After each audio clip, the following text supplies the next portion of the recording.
راستبازی کی تعلیم پائیں گے، کیونکہ تیری عدالت زمین پر جاری ہے۔ تو دنیا کے باشندے صداقت سکھاتے ہیں، اور جیسا کہ ہم نے دیکھا کہ وہ مغرور اور تکبر کرتا تھا، لیکن بعد ازاں جب وہ خدا کو دیکھتا ہے اور اس کی سمجھ بحال کی جاتی ہے، اور وقار اور برکت بھی بحال کی جاتی ہے جو اس نے کھو دی تھی۔ نہ صرف نبوکت نظر خدا کے پاس آتا ہے، بلکہ عام انسان بھی بحال کیا جاتا ہے۔ یہ نبوکت نظر بادشاہ اپنے معبودوں کی پرستش سے لوٹ کر آیا اور خدا کو خدا تعالیٰ کہہ کر پکارا، جو خدا تعالیٰ نے مجھ پر آشکارا کیے ہیں۔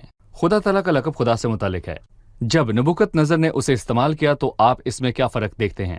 یہ لقب پہلی بار استعمال کیا گیا ہے کہ وہ مل کے صادق ہے، اور مبارک ہے حق تعالیٰ جس نے تیرے دشمنوں کو تیرے ہاتھ میں کر دیا۔